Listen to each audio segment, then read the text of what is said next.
மூர்க்கர்கள் நிறைந்த உலகம். முட்டாள்தனமான செயல்கள் செய்கின்ற கூட்டம். அக்கிரமத்திற்கு துணைபோகும் ஒரு செயல். இதைத்தான் நாம் பார்த்து கொண்டிருக்கிறோம். இந்த செயல்களாலே யாருக்கு சந்தோஷம்? கொக்கரிப்பவன் சந்தோஷமாய் இருப்பானா?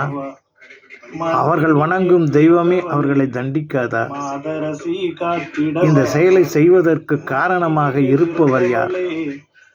இவையெல்லாம் இந்த உலகத்திலே அரக்கர்கள் சூழ்ந்த ஒரு சமுதாயமாக இருக்கிறது.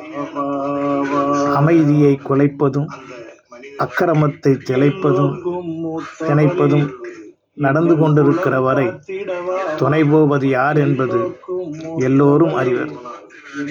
ஆனால் கொக்கரிக்கும் துணை போபவர் இடம் தெரியாமல் போகும் காலம் வெகு தூரத்தில் இருக்காது என்பதை உணர வேண்டும். இதை நாம் சிந்தித்தால் மனதிலே கவலை வரும்.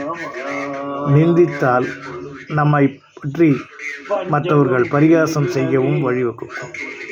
இப்படிப்பட்ட சூழ்நிலையில் கண்டும் காணாமல் போய்விடுவதும் நல்லதல்ல. நேரம் வரும்போது திருப்பி அடித்தல் வேண்டும். அங்கேதான் ரௌத்ரம் எழுகிறது. ரௌத்ரத்தை நாம் கையில் எடுக்க வேண்டுமானால் அதற்கு தயங்கவும் கூடாது என்பது நம்மை இப்பொழுது என்ன தோணுகிறது? சிந்திப்போமா? எல்லாம் இன்பமயம், எப்பொழுதும் இன்பமயம்.